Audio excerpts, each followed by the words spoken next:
Di tengah pesta lamaran adik ipar saya, mertua menyuruh saya mencuci tumpukan piring kotor di dapur belakang. Tepat ketika tangan saya basah oleh busa sabun, saya mendengar mereka tertawa di ruang tamu. Mereka menyebut saya perempuan kampung yang tidak tahu diri. Suami saya ikut tertawa paling keras. Saya tersenyum.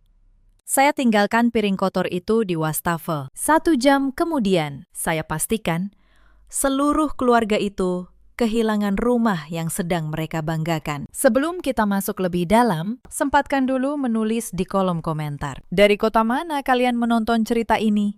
Jangan lupa tekan tombol like dan subscribe, supaya saya makin semangat menghadirkan kisah yang lebih menarik lagi. Nama saya Anindya Kusuma. Usia saya 33 tahun. Di mata keluarga suami, saya hanya seorang perempuan kampung dari Wonosobo yang beruntung dinikahi anak mereka. Mereka mengira saya tidak punya apa-apa. Mereka mengira saya bodoh. Mereka mengira saya hidup menumpang di rumah mewah ini karena belas kasihan. Mereka salah besar. Tapi biarkan saya ceritakan dari awal. Biarkan kalian melihat sendiri seberapa dalam saya menahan diri selama 5 tahun ini. 5 tahun lalu, saya menikah dengan Reza Mahendra. Pria itu tampan, pandai bicara, dan saat itu sedang merintis usaha properti kecil yang nyaris bangkrut. Saya mencintainya. Saya benar-benar mencintainya. Maka ketika dia berkata bahwa keluarganya butuh waktu untuk menerima saya menurut. Ketika dia memohon agar saya berpura-pura sebagai perempuan biasa, supaya ibunya tidak merasa terancam, saya menurut lagi. Saya menyimpan rapat siapa diri saya yang sebenarnya. Saya tidak pernah memberitahu mereka bahwa saya seorang notaris. Saya tidak pernah memberitahu bahwa saya memimpin sebuah kantor notaris dan firma properti bernama Kusuma Nara. Firma itu termasuk yang paling dipercaya mengurus akta dan sertifikat tanah di kawasan elit Jakarta Selatan. Saya tidak pernah memberitahu bahwa rumah mewah yang mereka tempati, yang mereka banggakan kepada seluruh kerabat, sebenarnya dibeli dengan uang saya melalui sebuah perusahaan atas nama saya sendiri. Saya membiarkan mereka percaya bahwa Reza yang membeli semuanya. Saya melakukan itu karena cinta. Saya pikir jika saya merendahkan diri cukup lama, suatu hari mereka akan melihat ketulusan saya. Saya pikir jika saya cukup sabar, suatu hari mertua saya akan memeluk saya seperti anaknya sendiri. Betapa naifnya saya waktu itu. Hari Minggu pagi itu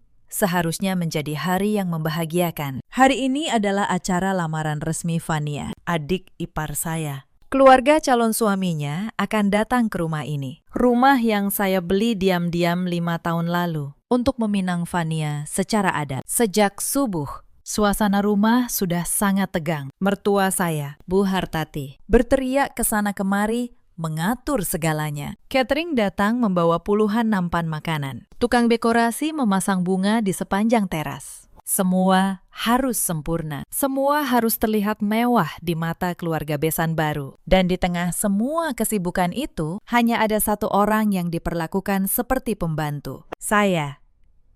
Pagi itu, sebelum tamu datang, Bu Hartati memanggil saya ke dapur dengan suara tajam. "Anindya," katanya tanpa menoleh, "kamu urus semua piring dan gelas di belakang. Jangan sampai ada satupun yang kotor saat tamu datang. Dan jangan keluar ke ruang depan. Kamu tahu sendiri, penampilanmu tidak pantas dipamerkan ke keluarga besan." Saya hanya mengangguk. "Baik, Bu," jawab saya pelan. Saya sudah terbiasa. 5 tahun ini, saya selalu menjadi yang di belakang. Saat keluarga berkumpul, saya di dapur. Saat ada tamu penting, saya disuruh masuk kamar. Saat foto keluarga diambil, saya tidak pernah diajak berdiri di tengah. Saya hanyalah bayangan di rumah saya sendiri. Vania, adik ipar saya, lewat di depan dapur sambil membawa gaun lamarannya. Dia menatap saya dari atas sampai bawah dengan pandangan jijik. "Mbak, tolong nanti jangan keluar ya," katanya.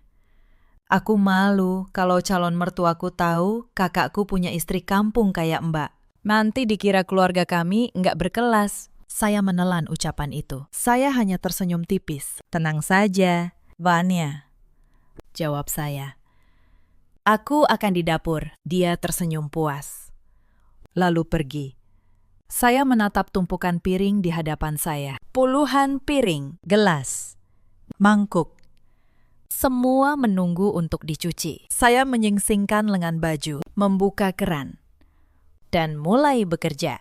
Air dingin mengalir di tangan saya. Busa sabun menutupi jari-jari saya. Saya bekerja dalam diam. Sementara dari ruang depan, terdengar suara tawa, gelas beradu, dan musik gambus yang diputar untuk menyambut tamu. Saya tidak tahu bahwa pagi itu akan menjadi pagi terakhir saya menjadi perempuan yang menahan diri. Mungkin kalian bertanya, kenapa saya bisa bertahan selama itu? Kenapa seorang notaris yang punya kantor sendiri, yang punya uang sendiri, rela menjadi pembantu di rumah suaminya? Jawabannya sederhana dan mungkin terlalu naif. Saya ingin diterima. Saya ingin punya keluarga. Saya tumbuh sebagai anak yatim piatu. Kedua orang tua saya meninggal dalam kecelakaan saat saya berusia 17 tahun. Sejak itu, saya berjuang sendirian. Saya kuliah dengan beasiswa. Saya bekerja paruh waktu di kantor notaris sambil belajar. Saya merangkak dari bawah. Sampai akhirnya, saya bisa membuka firma saya sendiri. Tapi di tengah semua kesuksesan itu, ada satu lubang yang tidak pernah terisi. Saya tidak punya siapa-siapa untuk pulang. Maka ketika Reza datang dengan senyum hangatnya, ketika dia berkata bahwa dia ingin membangun keluarga bersama saya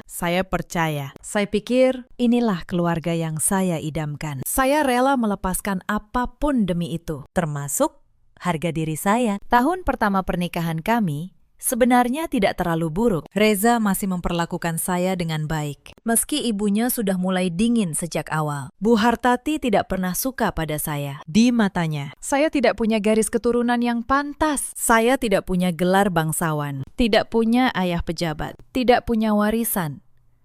Saya hanya perempuan biasa dari desa. Tapi semuanya berubah ketika usaha Reza mulai goyah. Saat itu, properti yang dia kembangkan gagal terjual. Utangnya menumpuk. Bank menolak memberinya pinjaman tambahan. Dia pulang setiap malam dengan wajah kusut. Kadang mabuk. Kadang menangis di pojok kamar. Dan saya, sebagai istrinya, tidak tega melihatnya hancur. Maka diam-diam, melalui firma saya menyuntikkan modal ke perusahaannya. Saya membuat skema yang rapi. Saya menyamarkan dana itu sebagai pinjaman dari investor anonim. Saya bahkan menggunakan perusahaan cangkang agar tidak ada yang bisa melacak bahwa uang itu berasal dari saya. Reza tidak pernah tahu. Sampai hari ini, dia mengira dirinya bangkit karena kerja kerasnya sendiri. Saya melakukan itu karena saya mencintainya. Saya tidak ingin dia merasa rendah karena diselamatkan oleh istrinya. Saya membiarkan dia merasa menjadi pahlawan, sementara saya menjadi bayangan di belakangnya. Dan inilah balasan yang saya terima. Setelah usahanya bangkit, Reza berubah. Atau mungkin dia tidak berubah. Mungkin dia memang selalu seperti itu, dan saya yang terlalu buta untuk melihatnya. Dia mulai mendengarkan ibunya lebih dari mendengarkan saya. Bu Hartati terus berbisik di telinganya, menyatakan bahwa saya tidak pantas, bahwa dia bisa mendapatkan istri yang lebih baik sekarang setelah dia sukses. Lalu mereka pindah ke rumah ini, rumah yang saya beli diam-diam, yang saya hadiahkan secara tersembunyi, agar Reza merasa dia yang membelinya. Begitu pindah ke rumah mewah ini, sikap mereka semakin menjadi-jadi. Saya masih ingat hari pertama Bu Hartati menginjakan kaki di rumah ini. Dia berkeliling, menyentuh setiap perabot, lalu berkata kepada saya dengan nada merendahkan, "Anindya, rumah ini terlalu bagus untuk perempuan sepertimu. Kamu harus tahu diri. Jangan sampai kamu merusak apapun di sini. Lebih baik kamu urus dapur dan kebersihan saja." Saya hanya tersenyum waktu itu. Padahal di dalam hati, saya tahu setiap ubin marmer yang dia injak, setiap lampu kristal yang dia kagumi, semua dibeli dengan uang saya. Hari demi hari, perlakuan mereka semakin kasar. Saya dibangunkan subuh untuk menyiapkan sarapan. Saya disuruh mencuci, menyetrika, mengepel. Semua sendirian. Meski ada uang untuk menyewa pembantu. "Buat apa bayar pembantu kalau ada kamu?" kata Fania suatu hari sambil melempar tumpukan baju kotornya ke kaki saya. Saya menelan semuanya. Setiap kali saya pulang dari kantor, saya melepas blazer saya, menyembunyikannya di tas, lalu mengenakan baju lusuh sebelum masuk rumah. Di kantor, saya adalah Bu Anindya, notaris yang disegani. Di rumah, saya adalah Anindya si pembantu. Dua kehidupan yang saya jalani setiap hari demi sebuah keluarga yang tidak pernah menganggap saya bagian dari mereka. Ada satu malam yang tidak pernah saya lupakan. Malam itu saya demam tinggi. Tubuh saya menggigil. Kepala saya berdenyut. Tapi Bu Hartati tetap menyuruh saya memasak untuk arisannya. Saya memohon agar diizinkan istirahat. Tahu apa jawabannya? Dia berkata, sakit sedikit saja sudah mengeluh. Dasar perempuan manja. Dulu waktu saya muda, melahirkan pun saya tetap masak. Malam itu, saya memasak dengan tangan gemetar, lalu pingsan di dapur. Saat saya siuman, tidak ada satupun yang menengok saya. Reza sedang asik menonton televisi bersama ibunya. Saya bangkit sendiri, membersihkan diri sendiri, dan tidur sendiri. Saat itu, sebenarnya, saya sudah hampir menyerah. Saya hampir memutuskan untuk mengungkap siapa diri saya dan meninggalkan mereka. Tapi saya menahan diri sekali lagi. Saya berkata pada diri sendiri, mungkin mereka hanya butuh waktu. Mungkin suatu hari mereka akan berubah. Saya benar-benar perempuan yang bodoh waktu itu. Dan hari Minggu ini, di tengah pesta lamaran Fania, kebodohan saya akhirnya berakhir. Ada beberapa kejadian dalam 5 tahun itu yang tidak akan pernah saya lupakan. Kejadian-kejadian yang, jika saya bukan perempuan yang terlalu sabar, seharusnya sudah cukup untuk membuat saya pergi sejak lama. Kejadian pertama terjadi di tahun kedua pernikahan kami. Saat itu Bu Hartati kehilangan sepasang anting emasnya. Anting yang katanya warisan dari neneknya. Seisi rumah heboh mencarinya. Dan tanpa bukti apapun, Bu Hartati langsung menuding saya. Pasti kamu yang ambil, katanya di depan seluruh keluarga yang sedang berkumpul. Perempuan miskin seperti kamu memang suka tergiur barang mahal. Mengaku saja, kamu jual kemana antingnya? Saya berdiri membeku. Saya bersumpah, saya tidak menyentuh anting itu. Tapi tidak ada yang percaya. Reza, suami saya, bahkan tidak membela saya. Dia hanya berkata, Anindya, kalau memang kamu ambil, kembalikan saja. Jangan bikin malu. Saya menangis malam itu. Bukan karena dituduh mencuri, tapi karena suami saya, orang yang seharusnya paling mengenal saya, dengan mudahnya percaya bahwa saya pencuri. 3 hari kemudian, pembantu menemukan anting itu terselip di balik bantal sofa. Bu Hartati sendiri yang lupa menaruhnya di sana. Tahu apa yang dia katakan saat anting itu ditemukan? Tidak ada permintaan maaf. Dia hanya berkata, untung ketemu. Kalau tidak, sudah saya laporkan polisi. Tidak ada satupun yang meminta maaf kepada saya. Seakan menuduh saya pencuri adalah hal yang wajar. Kejadian kedua lebih menyakitkan. Itu terjadi saat ulang tahun Bu Hartati yang ke-60. Saya dengan susah payah membuatkan kue ulang tahun untuknya. Saya bangun jam 3 pagi, memanggang kue itu dengan tangan saya sendiri, menghiasnya dengan hati-hati. Saya ingin menunjukkan bahwa saya menyayanginya, meski dia tidak pernah menyayangi saya. Saat saya membawa kue itu ke hadapannya, dengan disaksikan banyak tamu, Bu Hartati menatap kue itu, lalu menatap saya.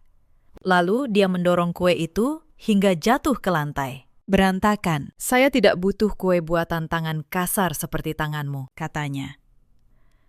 Saya mau kue dari toko terkenal, bukan kue kampung. Bersihkan itu sekarang. Saya berlutut, membersihkan pecahan kue di lantai. Di depan puluhan tamu yang menatap dengan iba sekaligus geli. Air mata saya jatuh bercampur dengan krim kue di lantai. Tapi saya tetap diam. Saya tetap bertahan. Kejadian ketiga adalah yang paling membuat saya muak. Vanya, adik ipar saya, suatu kali meminjam mobil saya. Mobil yang saya beli dengan uang saya sendiri, lalu menabrak pagar tetangga. Kerusakannya cukup parah. Dan saat tetangga datang menagih ganti rugi, Vanya dengan entengnya berkata, itu mobil kakak ipar saya. Dia yang harus bertanggung jawab. Dia kan yang punya, saya akhirnya yang membayar semua kerusakan itu. Mobil saya. Kesalahan Vanya. Tapi saya yang menanggung, dan tidak ada satupun ucapan terima kasih. Yang ada hanya Fania yang berkata, "Untung ada Mbak Anindya. Lumayan, ada yang bisa disuruh bayar. Lumayan, ada yang bisa disuruh." Itulah posisi saya di keluarga ini. Bukan istri, bukan menantu, bukan kakak ipar. Hanya seseorang yang lumayan, ada untuk disuruh dan dimanfaatkan. Saya menyimpan semua luka itu rapat-rapat. Saya kubur dalam-dalam, sambil terus berharap pada keajaiban yang tidak pernah datang. Saya pikir cinta saya akan meluluhkan mereka. Saya pikir pengorbanan saya akan membuka mata mereka. Tapi kebaikan yang diberikan kepada orang yang salah hanya akan dianggap kelemahan. Dan kelemahan di mata orang-orang seperti mereka adalah undangan untuk menginjak lebih dalam. 5 tahun. 5 tahun saya membiarkan diri saya diinjak sambil memegang kunci yang bisa menghancurkan seluruh kerajaan palsu mereka kapan saja. Saya hanya menunggu satu momen di mana mereka menunjukkan wajah asli mereka secara terang-terangan di depan banyak saksi. Dan hari Minggu ini, di pesta lamaran Fania, momen itu akhirnya tiba. Pagi itu, sebelum tamu datang. Sebenarnya sudah banyak kejadian yang menjadi tanda bahwa hari ini akan berbeda. Sejak subuh, Bu Hartati sudah menetapkan banyak aturan. Salah satunya, dia menyita ponsel saya. "Hari ini, kamu tidak boleh main ponsel," katanya. "Saya tidak mau kamu sibuk sendiri sementara ada banyak pekerjaan. Berikan ponselmu. Nanti saya kembalikan setelah acara selesai." Saya menyerahkan ponsel utama saya tanpa banyak bicara. Tentu saja, dia tidak tahu bahwa saya masih menyimpan satu ponsel lagi di laci kamar. Ponsel yang tidak pernah saya pakai di depan mereka. Ponsel yang terhubung langsung dengan firma dan tim hukum saya. Dia mengira telah memutus saya dari dunia luar. Padahal, dia baru saja mempermudah rencana saya. Yang pertama terjadi di dapur saat saya sedang menata gelas. Bu Hartati datang membawa setumpuk taplak meja. "Anindya, semua taplak ini harus disetrika sekarang. 15 helai. Saya mau semuanya licin sempurna sebelum tamu datang jam 11. Saya melirik jam. Saat itu, pukul 9. 15 taplak besar dalam 2 jam. Sambil mengurus piring dan gelas. Itu mustahil. Tapi saya tidak membantah. Saya hanya berkata, "Baik, Bu." Lalu mulai bekerja lebih cepat. Yang kedua terjadi setengah jam kemudian. Fania masuk ke dapur, melihat saya menyetrika, lalu tertawa. "Mbak, setrikaannya jangan asal-asalan ya. Kalau ada yang kusut sedikit saja. Calon mertuaku pasti menilai keluarga kami jorok. Oh iya, dan tolong jangan pakai parfum. Bau dapur lebih cocok untukmu." Saya tidak menjawab. Saya hanya terus menyetrika. Sementara, dalam hati, satu demi satu, saya mencatat setiap penghinaan itu. Yang ketiga, terjadi di kamar mandi tamu. Fania memanggil saya dengan nada memerintah. "Mbak, kamar mandi tamu masih bau. Cepat sikat sampai bersih. Calon mertuaku paling tidak suka kamar mandi kotor. Jangan sampai dia masuk dan menemukan satu noda pun." Saya menyikat lantai dan kloset kamar mandi itu dengan tangan saya sendiri. Sementara dari luar, terdengar suara Fania tertawa bersama teman-temannya. Saat saya keluar dengan tangan masih basah, Fania melihat saya, lalu berkata kepada temannya dengan suara yang sengaja dikeraskan, "Itu kakak iparku. Untung ada dia. Jadi aku tidak perlu repot. Lumayan. Ada babu gratis di rumah." Babu gratis. Kata itu menggema di telinga saya. Tapi saya hanya tersenyum tipis, lalu kembali bekerja. Yang ketiga adalah soal makanan. Menjelang siang, perut saya benar-benar lapar. Saya belum makan apapun sejak subuh. Saya melihat ada sepiring nasi sisa di meja dapur. Saya hendak memakannya. Tapi Bu Hartati masuk, langsung menyambar piring itu dari tangan saya. Itu untuk anjing peliharaan tetangga yang dititipkan. "Kamu mau makan makanan anjing? Tunggu sampai tamu selesai. Baru kamu boleh makan sisa-sisanya." Makanan anjing. Dia menyamakan saya dengan anjing. Dan saya, sekali lagi, hanya menelan ludah dan kembali bekerja. Belum selesai rasa perih itu. Datang penghinaan berikutnya. Saat saya hendak keluar dapur untuk mengambil air, Bu Hartati mencegat saya. "Tunggu," katanya. "Buka kantong celemekmu, saya mau lihat." Saya terdiam. "Untuk apa, Bu?" tanya saya. "Banyak barang berharga di rumah ini hari ini. Perhiasan tamu, amplop, dan barang-barang mahal lainnya. Saya tidak mau ada yang hilang. Apalagi orang sepertimu," katanya, tanpa rasa bersalah sedikit pun. Orang seperti saya, maksudnya orang yang dianggap pencuri hanya karena dianggap miskin. Saya membuka kantong celemek saya. Kosong. Tentu saja kosong. Tapi penghinaan itu tetap menusuk. Dituduh mencuri di rumah yang setiap batanya saya beli sendiri. Bu Hartati menggeledah kantong saya. Tidak menemukan apa-apa. Lalu pergi tanpa sepatah kata maaf. Seakan menggeledah menantunya sendiri seperti maling adalah hal yang biasa. Saat tamu mulai berdatangan, saya disuruh bersembunyi di dapur. Tapi pekerjaan tidak berhenti.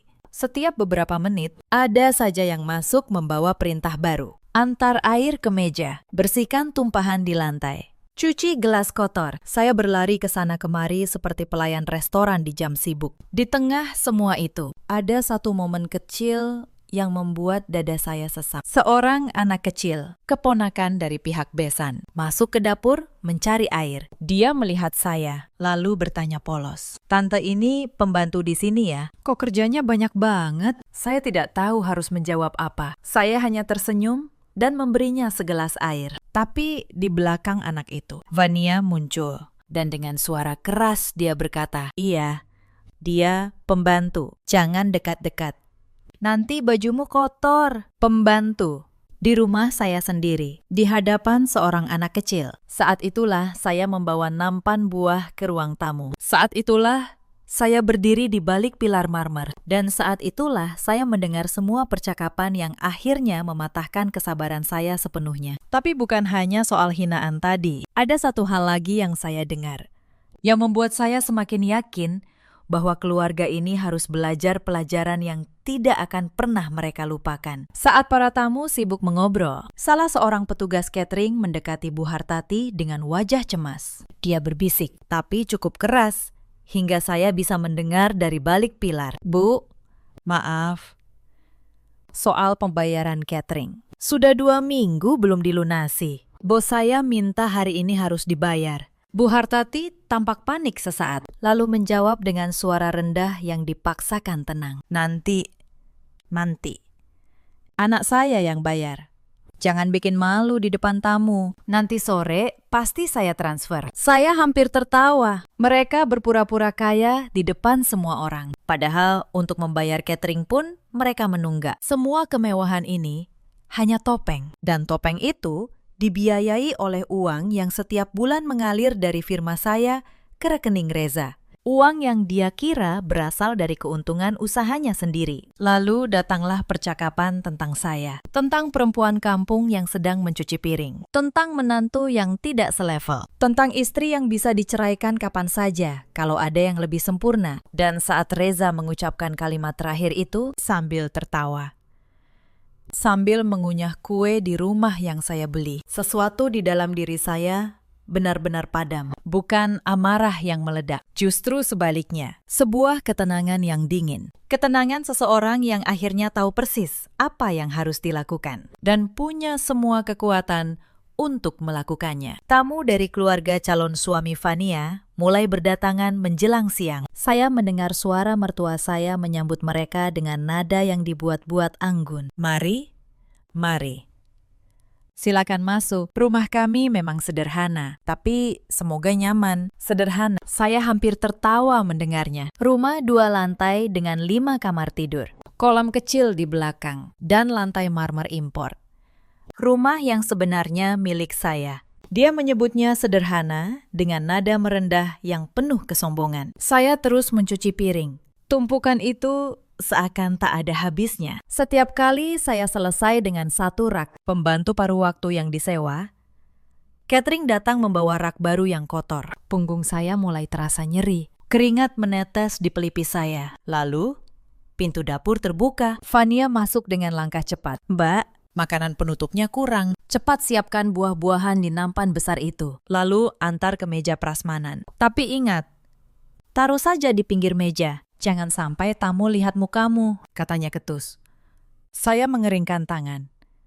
Menyiapkan nampan berisi potongan melon, semangka, dan anggur. Nampan itu berat.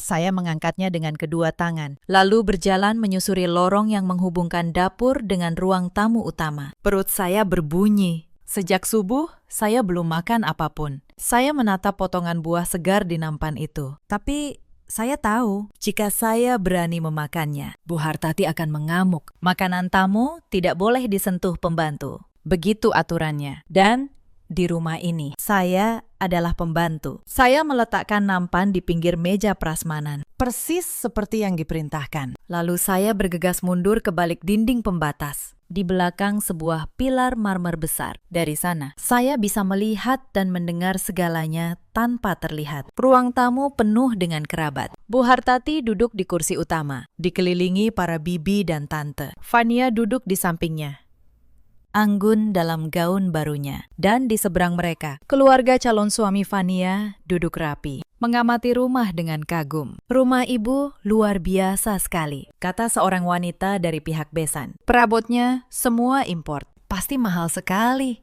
Bu Hartati tertawa kecil, mengibaskan tangan dengan gaya merendah yang dibuat-buat.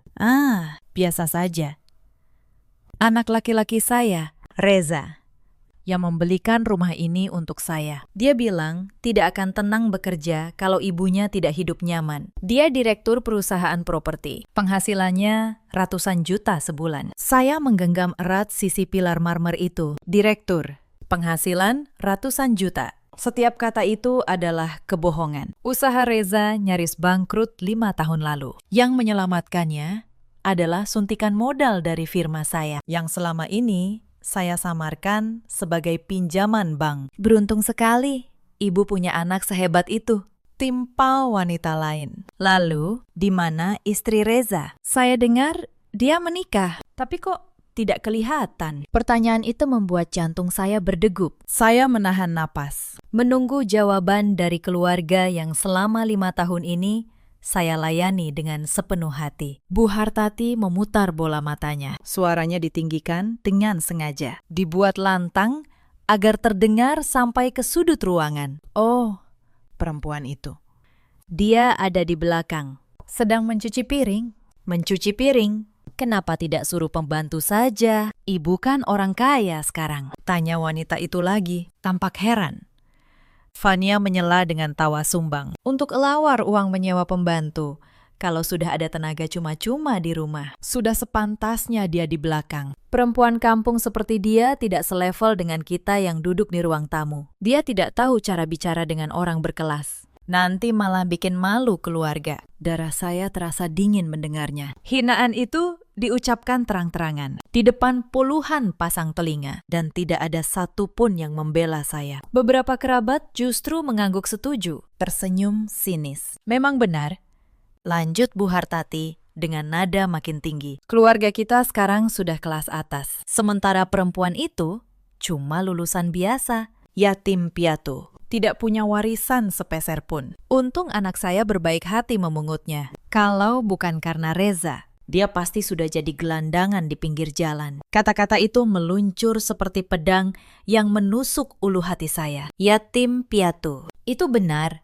Kedua orang tua saya memang sudah tiada, tapi mereka mewariskan satu hal kepada saya sebelum pergi. Otak dan harga diri. Dua hal yang justru tidak dimiliki keluarga ini. 5 tahun ini, saya menelan semua. Saat masakan saya dibilang kurang asin. Saat lantai yang saya pel dibilang kurang mengkilap. Saat baju yang saya setrika dibilang kurang rapi. Saya kira mertua saya hanya keras karena karakternya. Hari ini saya sadar di matanya.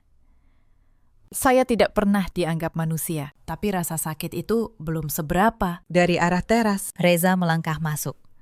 Dia baru selesai merokok bersama paman-pamannya. Dia menyelinap ke tengah kerumunan, lalu mencomot kue kering dari piring saji. Wah, seru bener obrolannya. Sedang membahas apa? Tanyanya sambil terkekeh. Ini, bibi-bibimu menanyakan istrimu, sahut Fania mengejek. Ibu bilang dia lagi asik cuci piring di belakang. Reza tertawa. Dia benar-benar tertawa. Tidak ada secuil pun rasa bersalah di wajahnya. Biarkan saja dia di sana, ucapnya santai sambil mengunyah kue. Dia memang lebih cocok di dapur. Otaknya tidak akan nyambung kalau diajak bicara soal bisnis. Yang dia pahami hanya urusan dapur dan belanja sayur. Biar saja dia mengerti tempatnya di sini. Jari-jari saya mengerat pada tepi nampan, sementara seluruh tubuh saya terasa kebas. Pria yang tadi malam tidur di samping saya. Pria yang mengecup dahi saya tiap pagi sebelum ke kantor. Pria yang seluruh kejayaannya tumbuh di atas uang yang diam-diam saya alirkan. Kini, di hadapan banyak orang, dia meremukkan martabat saya tanpa ragu. Lalu kenapa tidak kau ceraikan saja, Reza? Kata seorang bibi. Cari istri yang lebih sepadan. Anak teman arisan ibu ada yang manajer bank. Jauh lebih cocok untuk pria sukses sepertimu. Reza tersenyum. Pelan-pelan saja untuk sekarang. Lumayan ada yang mengurus rumah gratis tanpa perlu digaji. Urusan mencari istri yang sederajat. Gampang itu nanti setelah saya menemukan sosok yang benar-benar pas. Kalimat itu menjadi batas terakhir kesabaran saya. Jembatan yang selama 5 tahun saya bangun dengan batu bata kesabaran dan semen pengorbanan. Seketika runtuh berkeping-keping. Segala kepedihan, kekecewaan, dan keputusasaan yang sejak tadi menyesaki rongga dada saya seketika menguap begitu saja. Air mata yang sempat menggenang langsung mengering. Sebagai gantinya, sebuah perasaan dingin mulai menyelimuti seluruh tubuh saya. Dingin yang mematikan. Dingin yang hanya dimiliki seseorang ketika dia memutuskan bahwa belas kasihan telah berakhir. Perempuan naif yang selama 5 tahun rela dijadikan alas kaki keluarga ini lenyap pada detik itu pula. Sosok yang kini bersembunyi di balik tiang marmer bukan lagi seorang menantu melarat yang hidup menumpang. Sosok ini adalah pemegang hak penuh atas tiap meter persegi bangunan ini. Penguasa diam yang kapan saja bisa mencabut seluruh kemewahan palsu keluarga ini. Saya tidak jadi maju ke ruang tamu. Saya membalikkan badan, membawa langkah saya kembali ke lorong. Setiap langkah yang menjauh terasa sangat ringan dan mantap. Saya tahu persis apa yang harus saya lakukan. Saat para tamu semakin ramai, percakapan di ruang tamu pun semakin panjang. Saya yang masih bersembunyi di balik tiang marmer, mau tak mau mendengar setiap kalimat yang terlontar. Dan setiap kalimat itu semakin meyakinkan saya bahwa keputusan yang akan saya ambil adalah benar. Seorang bibi dari pihak Bu Hartati, wanita bertubuh gemuk dengan banyak gelang emas di tangannya, menyahut sambil menyipasi diri. Sebenarnya, kata bibi itu,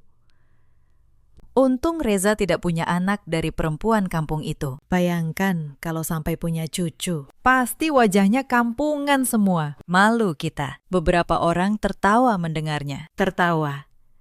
Seakan membicarakan keturunan saya yang belum ada adalah lelucon yang lucu. Bu Hartati ikut menimpali. Makanya, saya tidak pernah mengizinkan mereka punya anak dulu. Saya bilang ke Reza, tunggu sampai dia menemukan istri yang lebih pantas. Untuk apa buru-buru punya anak dengan perempuan yang tidak jelas asal-usulnya? Mendengar itu, ada sesuatu yang menusuk di dalam dada saya. Selama ini, saya memang belum punya anak. Dan saya selalu mengira itu karena takdir. Saya tidak pernah tahu bahwa di belakang saya, mereka sengaja mengatur agar saya tidak punya keturunan. Seakan rahim saya pun tidak cukup pantas untuk melahirkan penerus keluarga mereka. Saya menutup mata sejenak, menghirup napas dalam-dalam, lalu membuka mata kembali. Kini dengan tatapan yang sama sekali berbeda. Percakapan terus berlanjut. Vania, dengan nada bangga, mulai bercerita tentang rencana pernikahannya. Pokoknya pesta pernikahanku harus lebih mewah dari ini, katanya. Calon suamiku kan dari keluarga terpandang. Untung aku tidak seperti Mbak Anindya, yang menikah cuma modal cinta. Aku menikah dengan orang yang sederajat. Seorang tante bertanya, memang, calon suamimu kerja apa? Vania, dia pengusaha. Jawab Vania dengan dagu terangkat. Keluarganya punya banyak properti. Nah, kalau soal properti, mungkin nanti firma kakak iparku yang baru bisa bantu urus. Maksudku, kakakku Reza. Dia kan direktur. Saya nyaris tertawa keras mendengarnya. Firma properti. Mereka bahkan tidak tahu bahwa firma properti paling terpercaya di kota ini adalah milik perempuan yang sedang mereka hina di dapur. Lalu, obrolan beralih ke soal rumah ini lagi. Calon besan Fania bertanya, rumah sebesar ini pasti perawatannya mahal ya? Bu, listriknya saja pasti puluhan juta. Bu Hartati tersenyum sombong. Ah, itu sih kecil. Anak saya kan berpenghasilan besar. Lagi pula, ada yang mengurus semua itu di rumah. Gratis. Sambil dia melirik ke arah dapur, ke arah saya. Dengan senyum mengejek. Gratis. Sekali lagi kata itu. Mereka menyebut saya tenaga gratis. Seakan saya adalah mesin tanpa perasaan yang bisa mereka pakai sesuka hati. Saya sudah cukup mendengar. Setiap kata yang mereka ucapkan hari ini telah menjadi paku terakhir di peti mati kesabaran saya. Tidak ada lagi alasan untuk bertahan. Tidak ada lagi cinta yang perlu saya selamatkan. Yang tersisa hanyalah satu hal. Keadilan. Saya melangkah mundur dari balik tiang marmer, perlahan. Agar tidak ada yang menyadari kepergian saya. Setiap langkah membawa saya semakin jauh dari ruang penuh tawa palsu itu. Dan setiap langkah pula membuat hati saya semakin mantap. Di lorong menuju tangga, saya berpapasan dengan Mbak Asih. Satu-satunya pembantu rumah ini yang selalu baik kepada saya. Dia menatap saya dengan cemas. Mbak Anindya, Mbak tidak apa-apa. Wajah Mbak pucat sekali. Saya tersenyum kepadanya. Senyum pertama yang tulus hari itu. Saya tidak apa-apa, Mbak Asih, jawab saya. Justru hari ini saya merasa lebih baik dari biasanya. Oh iya, sebaiknya nanti sore Mbak ambil cuti. Percayalah, Mbak tidak akan mau berada di rumah ini sore ini. Mbak Asih menatap saya bingung, tapi dia mengangguk. Saya menepuk bahunya pelan, lalu naik ke kamar. Karena sebentar lagi, rumah ini akan menyaksikan sesuatu yang tidak akan pernah dilupakan oleh siapapun yang hadir. Sebelum saya turun ke ruang tamu, saya berdiri sejenak di depan jendela kamar. Dari sana saya bisa melihat halaman depan, tempat mobil-mobil mewah para tamu terparkir. Saya menarik napas panjang. 5 menit. Saya memberi waktu 5 menit kepada Pak Dirga untuk tiba. Selama 5 menit itu, saya membuka laptop saya, masuk ke sistem keuangan firma, dan satu persatu, saya hentikan setiap aliran dana yang selama ini menopang hidup mewah keluarga ini. Yang pertama, saya bekukan rekening operasional perusahaan Reza. Saldo di sana, 2,3 miliar. Seluruhnya adalah dana talangan dari firma saya. Saya tarik kembali dalam hitungan detik. Perusahaan Reza yang tadinya tampak kokoh, kini tidak punya apa-apa. Yang kedua, saya batalkan semua kartu kredit tambahan. Kartu yang dipakai Bu Hartati untuk berbelanja di butik mahal. Kartu yang dipakai Fania untuk membeli tas dan sepatu impor. Semua kartu itu. Tagihannya selama ini dibayar otomatis dari rekening yang saya kontrol. Saya putus semuanya. Yang ketiga, saya hentikan transfer bulanan yang selama ini saya kirim ke rekening pribadi Reza, yang dia bagi-bagikan kepada ibu dan adiknya. 50 juta setiap bulan. Uang yang membuat mereka bisa hidup seperti raja, tanpa benar-benar bekerja keras. Mulai detik ini, tidak ada lagi. Setelah semuanya selesai, saya menutup laptop. Saya merasa ringan. Sangat ringan. Seolah beban 5 tahun baru saja terangkat dari pundak saya. Lalu saya turun.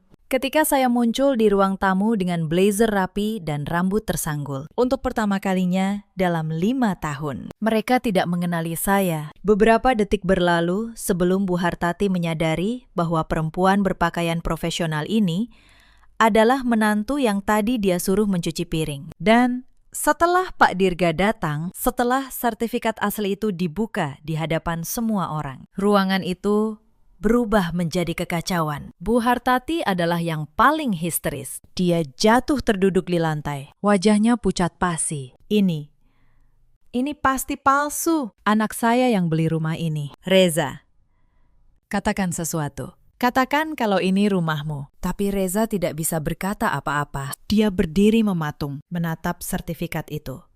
Lalu menatap saya. Dengan wajah seseorang yang baru saja menyadari betapa besar kesalahannya. Bibirnya bergerak, tapi tidak ada suara yang keluar. Saya menatap mereka satu persatu. Lalu saya mulai bicara. Dengan suara tenang yang selama ini tidak pernah mereka dengar. Selama 5 tahun, kata saya. Kalian mengira saya hidup menumpang di rumah ini. Kalian salah. Sejak hari pertama rumah ini. Mobil yang kalian pakai, bahkan uang yang kalian hambur-hamburkan, semuanya berasal dari saya. Saya menoleh kepada Reza. Usahamu yang kau banggakan itu. Reza, kau pikir kau bangkit karena kerja kerasmu? Investor anonim yang menyelamatkanmu 5 tahun lalu. Itu saya. Setiap bulan, 50 juta yang masuk ke rekeningmu. Itu dari saya.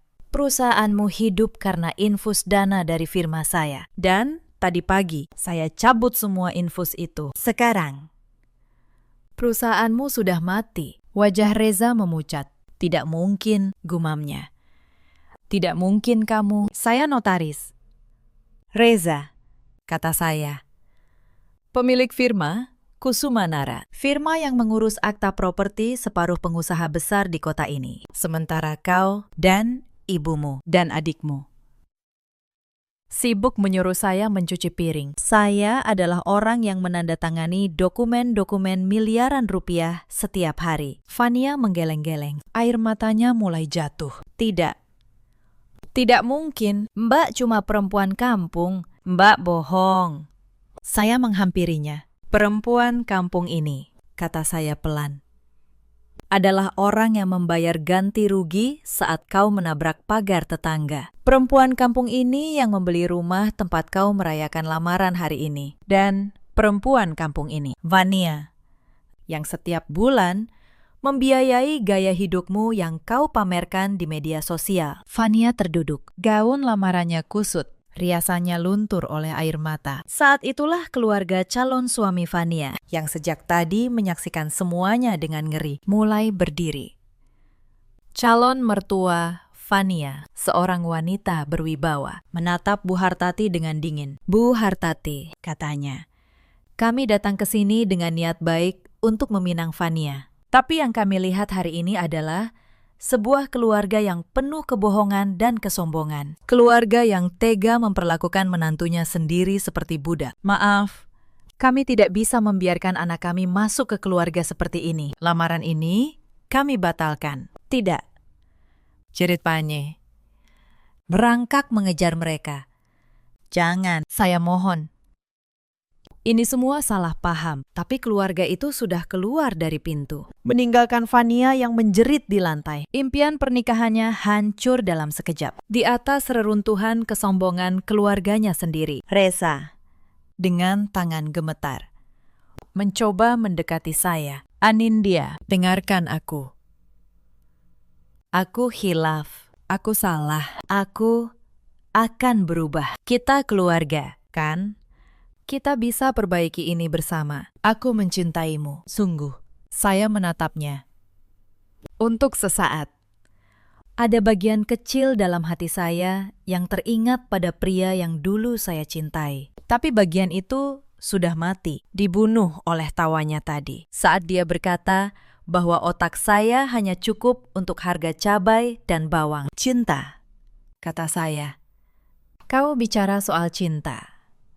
Reza, di mana cintamu saat ibumu menuduhku mencuri? Di mana cintamu saat aku pingsan di dapur dan tidak ada yang menengok? Di mana cintamu 1 jam lalu saat kau bilang, aku bisa kau buang kapan saja? Cintamu hanya ada saat kau butuh uangku. Dan uang itu mulai hari ini sudah tidak ada lagi. Surat gugatan cerai akan sampai padamu minggu depan. Lanjut saya.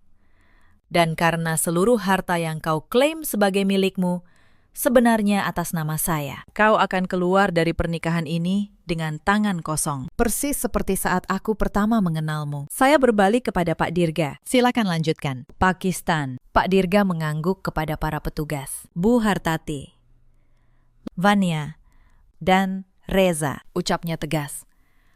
Kalian punya waktu 1 jam untuk mengambil barang pribadi kalian dan meninggalkan properti ini.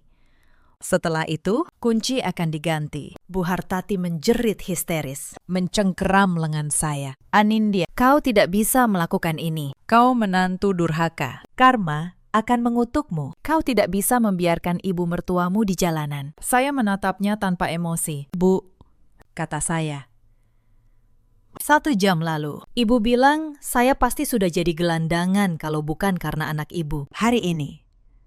Mari kita lihat siapa yang benar-benar tidak punya rumah. Para petugas dengan sopan namun tegas mulai mengarahkan mereka keluar. Bu Hartati meronta, berteriak tentang karma dan kutukan. Fania menangis sambil berusaha membawa serta tas-tas mahalnya yang ternyata dibeli dengan kartu kredit yang baru saja saya bekukan. Reza berjalan paling belakang, terus menoleh, menggumamkan permintaan maaf yang sudah tidak ada artinya. Pintu rumah tertutup, keheningan kembali. Pak Dirga menoleh kepada saya, tersenyum tipis, eksekusi yang sangat bersih. Bu, saya yakin setelah hari ini, mereka tak akan punya nyali untuk mendekati hidup Anda lagi. Terima kasih, Pak Dirga, jawab saya. Anda telah bekerja dengan sangat baik. Saya berjalan menuju jendela besar di ruang tamu. Dari sana, saya melihat 3 sosok yang terhuyung keluar dari gerbang rumah. Tidak ada mobil mewah yang menjemput, tidak ada rumah megah yang menanti. Mereka berjalan kaki di bawah terik matahari, membawa serta kesombongan yang kini tidak lagi laku ditukar dengan sebungkus nasi. Cerita ini mengajarkan satu hal. Uang tidak pernah bisa membeli kelas, dan hinaan yang kita lempar kepada orang yang terlihat lemah suatu hari akan kembali dengan harga yang jauh lebih mahal. Ada banyak perempuan di luar sana yang seperti saya dulu. Perempuan yang menahan hinaan demi cinta, yang merendahkan diri, berharap suatu hari dihargai. Kepada kalian, saya ingin berkata, ketulusan bukan berarti membiarkan diri diinjak. Kesabaran ada batasnya, dan harga diri, sekali kalian relakan, akan sangat sulit kalian ambil kembali. Ada juga banyak suami seperti Reza di luar sana. Pria yang lupa siapa yang berdiri di belakangnya saat dia tidak punya apa-apa. Pria yang mengira kesetiaan adalah kelemahan. Mereka akan mengerti terlambat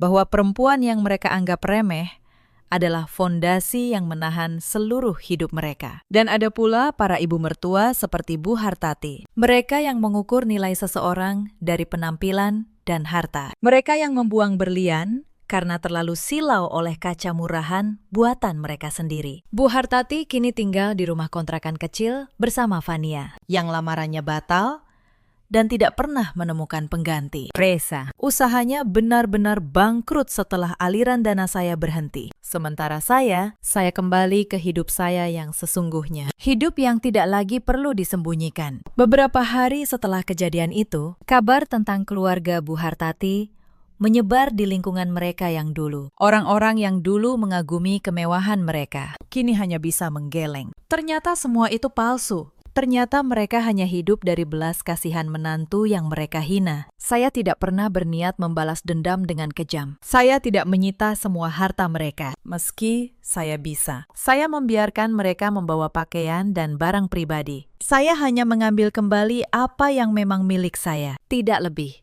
tidak kurang. Tapi bagi mereka, kehilangan topeng kemewahan itu jauh lebih menyakitkan daripada kehilangan harta. Karena selama ini yang mereka banggakan bukan kebaikan, bukan kasih sayang, melainkan gengsi semu yang dibangun di atas keringat orang lain. Sebulan kemudian, gugatan cerai saya dikabulkan. Saya keluar dari pernikahan itu dengan kepala tegak. Tidak ada lagi baju lusuh yang harus saya sembunyikan. Tidak ada lagi 2 kehidupan yang harus saya jalani. Saya kembali menjadi Anindya seutuhnya, notaris yang disegani, perempuan yang merdeka, dan manusia yang akhirnya menghargai dirinya sendiri. Dalam hidup, kita semua punya pilihan. Memilih untuk terus bertahan dalam penghinaan, atau memilih untuk berdiri dan merebut kembali harga diri kita. Saya memilih yang kedua, dan saya tidak pernah menyesalinya. Bagaimana dengan kalian? Pernahkah kalian merasa dipandang sebelah mata oleh orang yang seharusnya menyayangi kalian? Ceritakan kisah kalian di kolom komentar. Terima kasih sudah menemani saya sampai akhir cerita ini. Suara tamparan itu pecah di ruang makan, dan 20 pasang mata membeku menatap saya. Bu Hartini, ibu mertua saya, masih mengangkat tangannya di udara. Matanya berkilat penuh kemenangan. Pipi saya panas, telinga saya berdengung. 3 tahun saya menelan semuanya di rumah ini. Dan malam ini, di depan seluruh keluarga besar Wijaya, beliau menampar saya seperti menampar seorang pembantu. Nama saya Anissa Rahmawati. 3 tahun lalu, saya melepas karir saya sebagai desainer interior demi menjadi menantu yang baik. Saya pikir kalau saya cukup sabar, suatu hari beliau akan menerima saya. Tamparan itu menyadarkan saya, beberapa orang tidak akan pernah berubah sampai kita berani menarik garis. Yang tidak mereka tahu, tamparan malam itu bukan akhir dari saya. Itu awal dari hari ketika saya berhenti tunduk dan seluruh keluarga Wijaya perlahan menyadari siapa yang selama ini menopang rumah itu. Halo sahabat, selamat datang kembali di kanal ini. Kalau kisah ini menyentuh hati Anda, tinggalkan jejak di kolom komentar. Karena di luar sana, banyak perempuan yang menanggung hal serupa. Tetaplah menyimak sampai akhir. Karena kalian akan melihat bagaimana seorang menantu yang dulu ditampar seperti pembantu, membalikan keadaan dengan cara yang elegan dan sama sekali tidak disangka. Mari kita mulai. Sore itu rumah keluarga Wijaya ramai oleh sanak saudara. 2 tante, 3 om, lengkap dengan pasangan dan anak mereka. Meja penuh rendang dan opor. Saya sudah di dapur sejak pukul 4 pagi, menyiapkan semuanya sendiri. Itu rutinitas saya selama 3 tahun. Begini seharusnya seorang menantu keluarga Wijaya, kata Bu Hartini melengking. Sudah 3 tahun menikah, perut masih kosong. Masak sup saja keasinan. Saya menunduk. Tangan menekan pipi yang terbakar. Belajarlah dari kakak iparmu, lanjut beliau. Menggenggam tangan Mbak Yuni.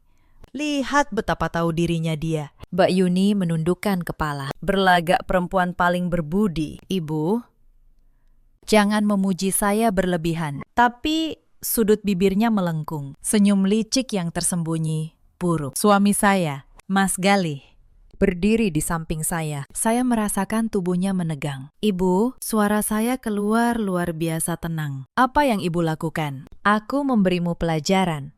Hari ini, di depan seluruh keluarga. Akan kutunjukkan bagaimana seharusnya menantu bersikap. Saya mengangkat wajah ke arah Mas Galih. Di matanya, berkecamuk badai. Tepat 3 detik, dia terdiam. Lalu, saat harapan terakhir saya hampir padam, dia melangkah maju, menempatkan dirinya di antara saya dan ibunya. Sudah selesai, suaranya rendah. Tapi di keheningan itu, jarum jatuh pun akan terdengar. Bu Hartini terkesiap. Galih, apa-apaan ini? Aku sedang mendidik istrimu. Tidak ada yang perlu mendidik istri saya. Dia meraih tangan saya, lalu menatap semua tamu. Tante, om sekalian, mohon maaf. Makan malam keluarga malam ini berakhir di sini. Galih, jerit Bu Hartini. Semua orang ada di sini. Justru karena itu, beberapa hal perlu diperjelas. Ibu selalu memuji menantu sulung ibu. Baiklah, mulai hari ini, tinggallah bersama Mas Reza dan istrinya. Anissa dan saya pindah hari ini. Rumah ini memang atas nama saya, tapi karena kalian tidak menyukai istri saya, kami tidak akan tinggal di sini lagi. Galih, kamu tega meninggalkan ibumu demi perempuan ini. Suara Bu Hartini bergetar. Saya hanya meminta rasa hormat untuk istri saya, dan ibu tidak bisa memberikannya. Mas Galih menarik saya menuju kamar. Beraninya kamu. Bu Hartini mengejar. Kalau kamu keluar pintu itu hari ini, lupakan kalau aku ibumu. Mas Galih berhenti. Jantung saya melompat ke tenggorokan. 3 detik keheningan tadi adalah pergulatan batinnya. Tapi dia perlahan berbalik dengan tekad yang belum pernah saya lihat. Ibu yang lebih dulu meninggalkan istri saya. Kalau saya harus memilih, saya memilih Anissa. Dia membawa saya ke kamar dan menutup pintu. Di dalam, dia memeluk saya. Maaf, seharusnya aku membelamu lebih awal. Kamu sudah terlalu banyak menderita. Air mata yang saya tahan sekian lama tumpah membasahi kemejanya. Dia mengusap pipi saya yang membengkak. Kita pindah hari ini. Aku punya apartemen kecil di pusat kota. Pekerjaan bisa dicari lagi. Tapi istri hanya ada satu. Dari luar, suara Bu Hartini semakin keras. Tega meninggalkan ibunya demi perempuan mandul yang tidak bisa memberi keturunan. Kata-kata itu begitu kejam hingga para kerabat pun tidak tahan. Tubuh Mas Galih menegang, tapi dia tidak membuka pintu. "Mas, aku tidak ingin kamu memutus hubungan dengan keluargamu gara-gara aku," kata saya. "Bukankah kita sudah cukup banyak bicara selama 3 tahun? Di depanku, ibu manis. Di belakangku, beliau membuat segalanya lebih buruk." Pintu diketuk. Suara Mas Reza. "Galih, buka. Kita semua keluarga. Kenapa harus ribut?" Mas Galih membuka pintu. Di ambang berdiri Mas Reza. Di belakangnya Bu Hartini yang pucat dan Mbak Yuni yang kebingungan. Ibu sedang emosi. "Yuni bahkan sudah minta maaf," kata Mas Reza. Iya. "Maaf ya, ibu sudah tua. Jangan dimasukkan ke hati," kata Yuni enggan. Bu Hartini membuang muka, seolah tidak bersalah. Mas Galih tiba-tiba tertawa dingin. "Mas Reza, andai ibu menampar Yuni di depan semua kerabat, apa kamu akan bilang, ibu sudah tua, jangan dimasukkan ke hati?" Tidak. Karena saat kamu mencintai seseorang, kamu tidak akan membiarkan mereka dipermalukan. Tamparan ini bukan kecelakaan. Ini puncak dari 3 tahun penghinaan. Dia menatap para kerabat. Kalian semua saksinya. Mulai hari ini, Anissa dan saya hidup terpisah. Saya akan transfer uang belanja tepat waktu. Tapi hanya itu. Beraninya kamu. Bu Hartini mencoba maju. Ditahan Mas Reza. "Bu, apa keributannya? Belum cukup besar." Mas Reza jarang meninggikan suara pada ibunya. Saya berdiri menatap kerumunan itu. Selama 3 tahun saya mencoba menyenangkan mereka. Dan imbalannya dipermalukan di depan umum. Dan hari ini, saat saya berhenti tunduk, dunia mulai berubah. Setengah jam kemudian, kami mengemasi 2 koper dan keluar. Bu Hartini duduk menangis terseduh. Yuni berpura-pura menghiburnya. "Kami pergi," kata Mas Galih. "Kuncinya kutinggalkan di atas meja." "Galih." Bu Hartini berdiri. "Kalau kamu pergi hari ini, kamu mungkin tidak akan pernah kembali." "Ibu, rumah bukan sekadar dinding. Rumah adalah tempat ada cinta dan rasa hormat. Ketika ibu belajar menghormati istri saya akan membawanya berkunjung." Kami pergi tanpa menoleh. Ketika pintu lift tertutup, saya menangis di dada Mas Galih. Bukan karena sakit hati, tapi karena lega. Kita mau kemana? Pulang ke rumah kita sendiri. Rumah yang hanya milik kita berdua. Apartemen itu tidak besar. 2 kamar bergaya minimalis. Terasa dingin tanpa kehangatan. "Besok kita buat lebih hangat," kata Mas Galih, menyalakan lampu. Telepon Mas Galih berdering. Ibu di layar. Dia menolaknya. "Besok aku ganti nomor. Kamu juga sebaiknya tidak pakai nomor lama. Aku tahu watak ibuku. Beliau akan pakai segala cara untuk membuat kita kembali." Malam itu, di tempat tidur, saya berbisik, "Mas, minggu lalu aku ke dokter. Ada masalah dengan saluran tuba. Kemungkinan hamil alami rendah." Mas Galih berbalik menatap saya. "Jadi, itu yang dimaksud ibuku dengan mandul." Saya mengangguk. Air mata mengalir tanpa suara. "Bodoh." Dia memeluk saya. "Anak itu takdir. Aku mencintaimu. Bukan kemampuanmu punya anak. Mulai hari ini, kita hidup untuk diri kita sendiri, bukan untuk ekspektasi orang lain." Keesokan paginya, saya bangun dengan suara desis telur di wajan dan pemandangan punggung suami saya yang memakai celemek. Untuk pertama kalinya dalam 3 tahun. Bukan kritik ibu mertua yang membangunkan saya. Saat kami sarapan, bel pintu berbunyi. Mas Galih mengintip. Wajahnya berubah. "Mas Reza." Dia masuk dengan sekantong sarapan dan senyum lebar. "Ibu mengirim makanan. Beliau bangun pagi-pagi, khusus membuat sup iga kesukaanmu." "Galih." Saya tersenyum dingin. "Hukuman dulu, baru hadiah." Gaya klasik ibu mertua, Mas Reza. "Kalau mau membujuk kami kembali, kamu boleh pergi," kata Mas Galih. "Kenapa harus begini? Ibu sudah tua. Apa begitu sulit untuk lebih pengertian? Lalu, apa ibu pernah pengertian pada Anissa?" Balas Mas Galih. "Tamparan kemarin di depan semua kerabat. Kalau ibu memukul Yuni, apa kamu masih bisa bilang begitu? Mas Reza tidak bisa menjawab. Aku tahu kamu takut ibu pindah ke rumahmu. Jangan khawatir. Aku bayar bagianku. Tapi beliau tidak akan tinggal bersama kami. Ini kata terakhir. Setidaknya bujuk dia. Ibu bilang kalau kalian kembali dan minta maaf, dia akan melupakan segalanya. Untuk apa saya minta maaf, Mas Reza? Saya bangkit, menatapnya. Saya yang ditampar. Selama 3 tahun saya bekerja seperti pelayan. Dan imbalannya, tamparan di depan umum. Saya tidak akan minta maaf, karena saya tidak bersalah. Kalau ada yang harus minta maaf, itu ibu.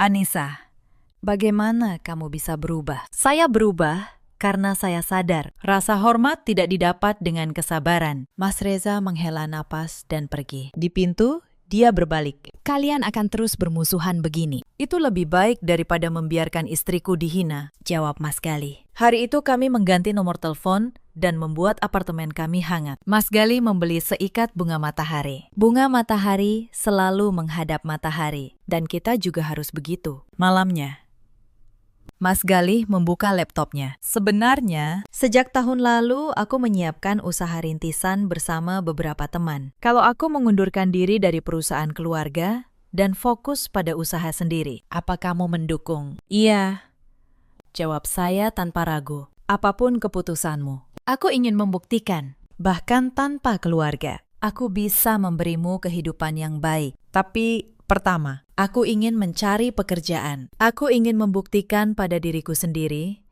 bahwa Anissa Rahmawati bukan hanya seorang menantu. Mas Gali menatap saya, matanya bersinar. Ternyata istriku orang yang sama sekali berbeda. Tamparan itu membangunkanku dan membangunkan kesabaranku yang menipu diri selama 3 tahun. Saya tahu, badai di keluarga Wijaya baru saja dimulai. Bu Hartini tidak akan menyerah begitu saja. Senin pagi, saya membuat kopi. Apartemen ini kecil, tapi ada kebebasan di dalamnya. Tidak perlu bangun sebelum fajar. Tidak perlu mendengar kritik soal masakan. Pagi ini aku ke kantor menyerahkan surat pengunduran diri. Kata Mas Gali, kamu sendirian tidak apa-apa. Jangan khawatir.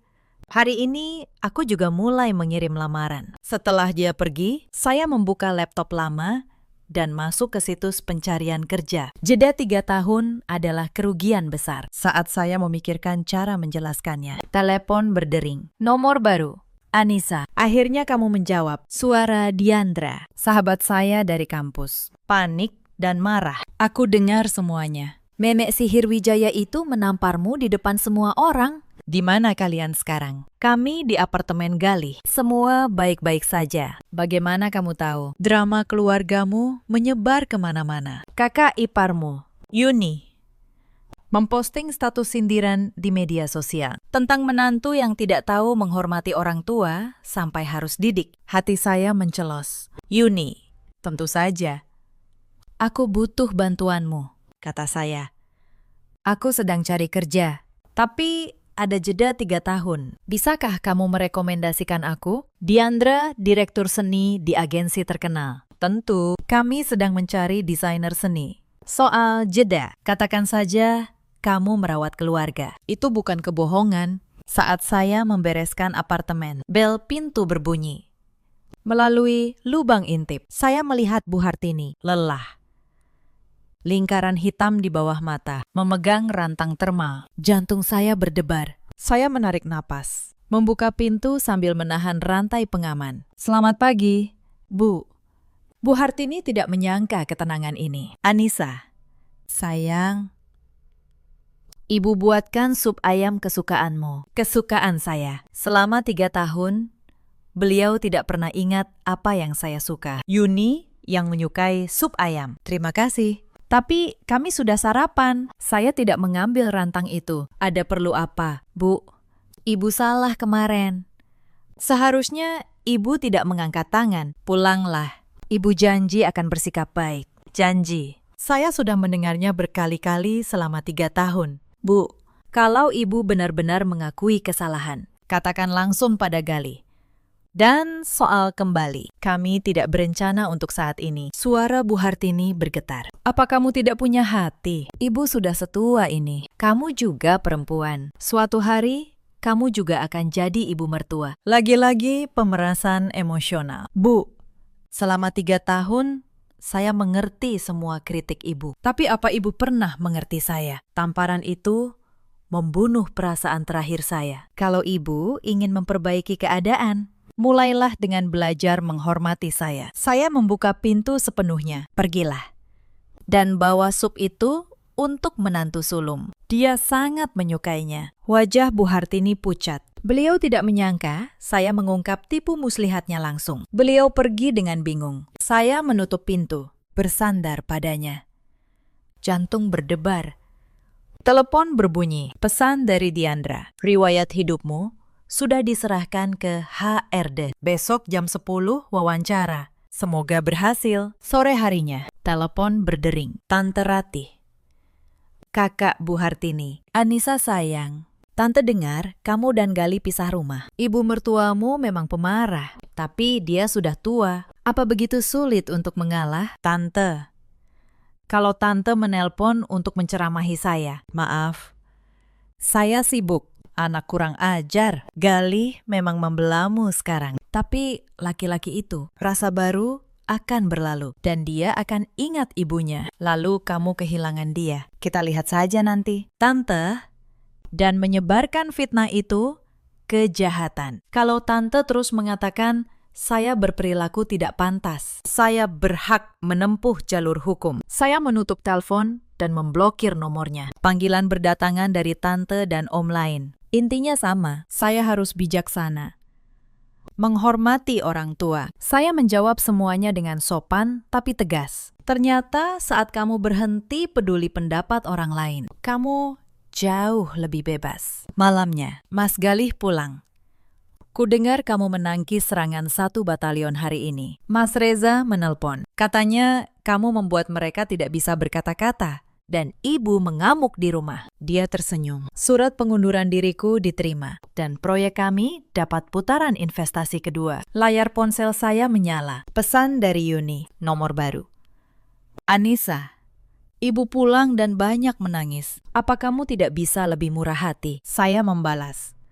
Yuni, karena kamu begitu pengertian. Tunjukkanlah rasa hormat yang pantas pada ibu. Menurut beliau, kamu menantu terbaik. Lalu saya memblokir nomornya. Keesokan paginya, saya berdiri di depan cermin. Kemeja putih, celana hitam. Rambut disanggul. Penampilan profesional yang tidak saya pakai selama 3 tahun. Istriku akan tampil luar biasa hari ini, kata Mas Gali. Pukul 9:30, saya di depan gedung kantor Diandra. 3 orang akan mewawancaraimu, bisik Diandra. Direktur utama, Bu Sekar, manajer pemasaran, dan aku. Jadilah dirimu sendiri. Wawancara di ruang rapat yang terang. Bu Sekar, perempuan parubaya dengan penampilan tajam, membolak-balik riwayat hidup saya. Saya lihat ada jeda 3 tahun. Bisa jelaskan? Selama 3 tahun saya mengambil cuti karena alasan keluarga. Tapi saya tidak berhenti mengembangkan diri. Saya belajar perangkat lunak baru, otodidak, dan menyelesaikan lebih dari 15 proyek interior pribadi. Ini portofolio saya. Saya menyerahkan tablet berisi karya pilihan. Dari segi nilai komersial, apa ide Anda? Tanya manajer pemasaran. Desain yang baik menggabungkan estetika dan kepraktisan. Misalnya, perabot modular yang berubah seiring pertumbuhan anak. Sangat diminati keluarga muda. Perlahan saya masuk ke ritme dan kepercayaan diri yang hilang selama 3 tahun. Kalau kami mempekerjakan Anda, bagaimana Anda menjamin cepat beradaptasi dengan ritme yang padat? Tanya Bu Sekar. Merawat keluarga juga pekerjaan padat, butuh multitugas, manajemen waktu, kontrol emosi. Dan justru karena absen 3 tahun, saya lebih menghargai kesempatan kembali bekerja daripada siapapun. Di bawah meja, Diandra mengacungkan jempol. Wawancara selesai. Diandra menemani saya turun. Begitu masuk lobi, teleponnya berdering. Wajahnya berubah.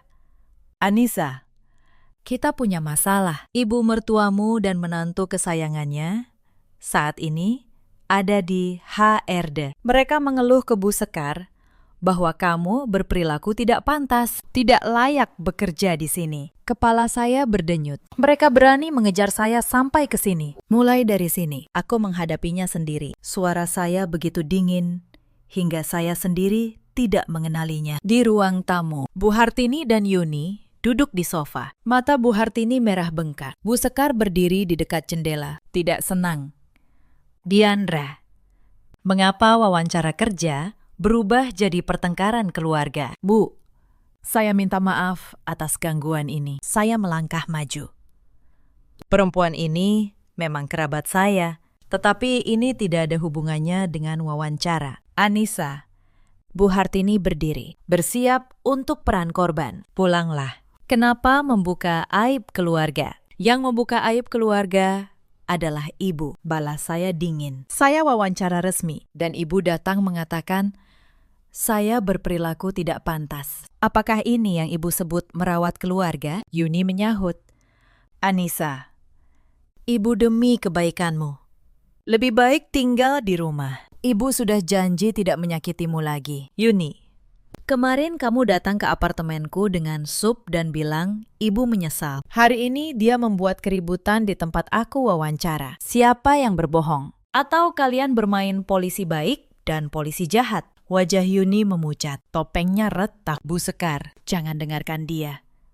Bu Hartini menyela. Dia marah karena tidak bisa punya anak dan menghasut putra saya melawan ibunya. Perusahaan mana yang mau perempuan seperti ini?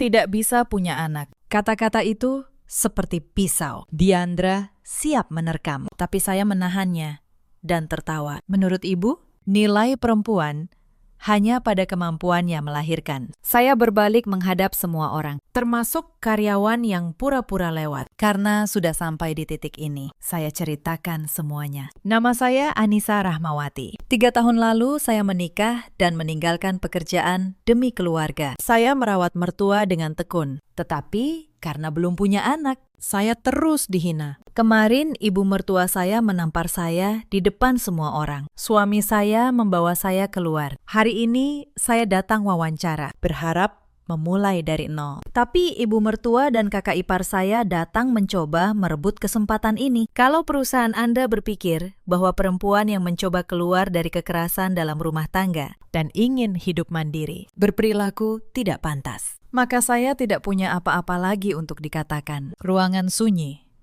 Tatapan Bu Sekar berubah dari terkejut menjadi pengertian. Anissa Rahmawati, selama kehidupan pribadi, Anda tidak mempengaruhi pekerjaan. Itu bukan urusan perusahaan. Beliau memandang Bu Hartini dan Yuni. Nyonya, ini kantor. Saya minta Anda segera pergi. Atau saya panggil keamanan. Bu Hartini terpaku. Metode pemerasan yang ampuh di rumahnya tidak berhasil di sini. Bu Sekar menekan tombol. 2 petugas keamanan masuk dan meminta mereka pergi. Saat keluar, Bu Hartini menatap saya penuh benci. Anissa, kamu tidak apa-apa. Bu Sekar melembut. Tidak mudah bagi perempuan di dunia bisnis. Fakta bahwa Anda berhasil keluar dari lingkungan seperti itu patut dihormati. Besok jam 9 pagi, datanglah mulai bekerja. Saya membeku. Jadi, saya diterima. Diandra benar. Anda desainer yang menjanjikan. Kalau seseorang bisa mengelola keluarga dengan baik, itu sudah bukti kemampuannya. Saya membungkuk dalam-dalam. Diandra memeluk saya. Tapi ibu mertuamu tidak akan tenang. Aku tahu. Tapi pertempuran hari ini, aku yang menang. Itu sudah cukup. Hari pertama kerja. Proyek pertama saya renovasi pusat komunitas di gedung pabrik tua. Lina, lulusan baru yang pemalu, tapi berbakat, mengusulkan menonjolkan balok baja jadi gaya industri, lalu melembutkannya dengan warna cerah untuk anak dan lansia. Idenya menyelamatkan desain. Kami menjadi tim yang baik. Saat makan siang, telepon bergetar. Om Bambang, adik Bu Hartini, dengan suara penuh kesombongan. Kudengar kamu sudah dapat kerja. Kamu bisa mengunjungi ibu mertuamu. Minta maaf. Dan masalah selesai. Om, kalau keberuntungan yang diberikan keluarga Wijaya adalah tamparan di depan umum dan upaya merebut pekerjaan saya, maka saya menolak keberuntungan itu. Anissa Rahmawati, kamu pikir kamu siapa? Saya menutup telepon dan memblokirnya. Belum sempat saya menarik napas, telepon berbunyi lagi. Kali ini Tante Ratih, kakak ipar Bu Hartini, dengan nada yang dibuat selembut mungkin. Nisa sayang, Tante tahu kamu sakit hati, tapi orang tua kan kadang keras karena sayang. Coba kamu yang mengalah, datang sungkem, nanti semua beres. Perempuan yang baik itu yang bisa menelan ego demi keutuhan keluarga. Tante, jawab saya.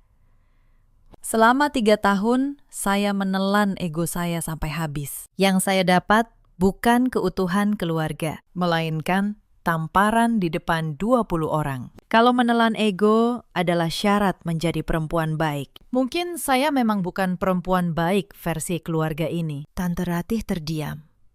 Lalu nadanya berubah tajam. Dasar keras kepala. Pantas saja Bu Hartini kesal. Saya memblokirnya juga. Lalu om yang lain. Lalu sepupu Mas Gali. Satu persatu menelpon dan menyirim pesan. Semuanya dengan lagu yang sama. Mengalahlah. Sungkemlah.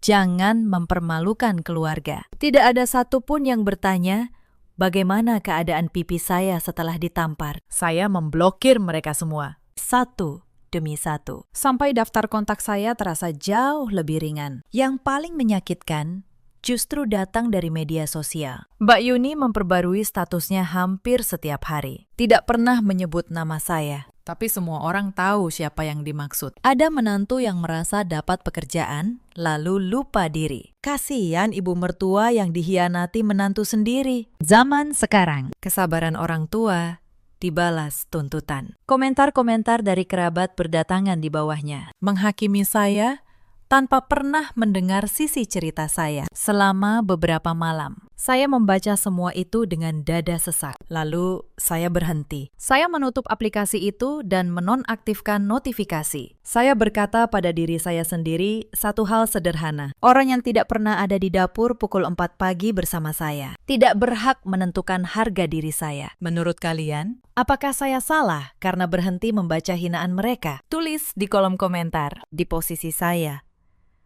Kalian akan bertahan atau melangkah pergi. Malamnya saya menceritakan semuanya pada Mas Gali. Aku punya ide, katanya. Akhir pekan ini, kita kumpulkan semua kerabat untuk makan malam. Bukan untuk minta maaf, tapi untuk memperjelas semuanya. Kita tetapkan batas. Yang melewati batas akan menanggung konsekuensinya. Jantung saya berdebar. Kamu yakin? Yakin. Kita perjelas sekali untuk selamanya. Sabtu malam, saya berdiri di depan cermin. Gaun hitam sederhana, anting mutiara kecil di telinga. Gugup. Mas Gali memeluk saya dari belakang dengan setelan abu-abu elegan. Sedikit, tapi lebih banyak bersemangat. Setelah hari ini, kita benar-benar bebas. Restoran dipilih dengan ruang khusus yang menjamin privasi. Kami datang lebih awal. Ibu di kursi utama. Mas Reza dan Yuni di kiri, kita di kanan. Kata Mas Gali.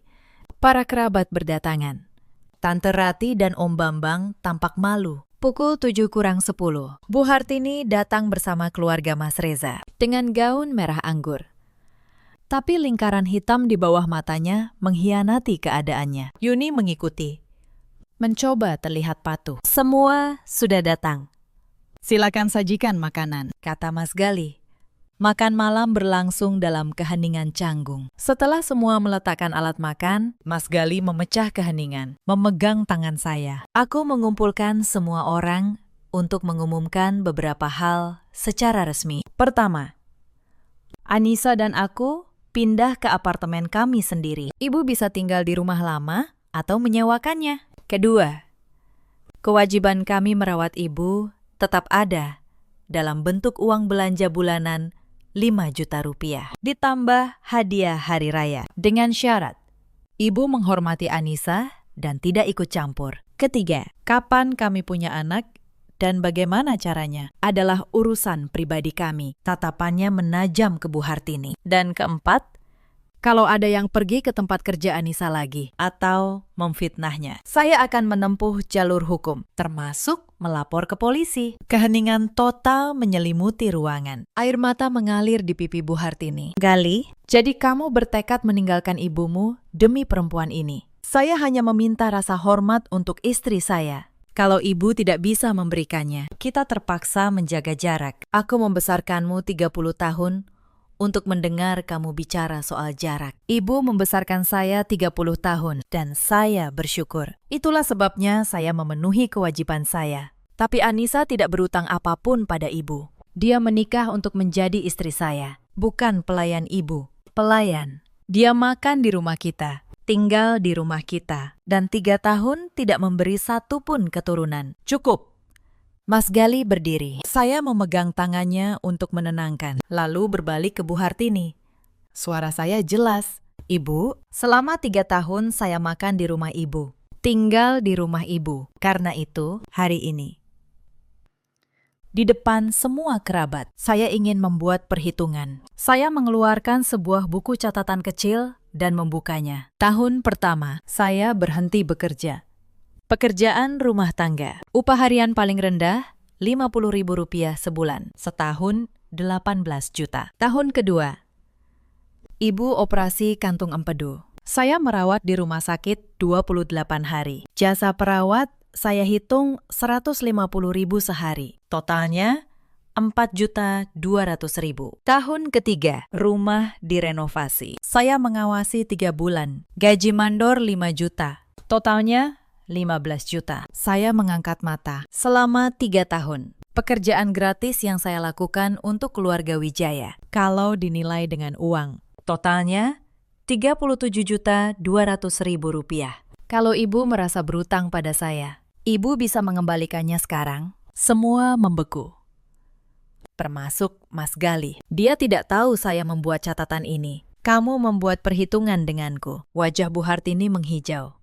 Dulu, saya tidak menghitung, karena saya kira dalam keluarga tidak begitu. Tapi sekarang, saya sadar. Beberapa orang tidak bisa dianggap keluarga. Saya menutup buku catatan itu dan meletakkannya di tengah meja, di antara piring-piring rendang yang sama dengan malam saya ditampar. Buku ini bukan untuk menagih uang. Saya tidak butuh 37 juta dari ibu. Buku ini hanya bukti bahwa selama 3 tahun, saya bukan benalu yang menumpang hidup, seperti yang selalu ibu katakan pada para tetangga. Saya bekerja, saya berkontribusi, dan saya tidak pernah dibayar dengan apapun selain hinaan. Beraninya kamu bicara begitu pada ibu? Mas Reza memukul meja. Mas Reza.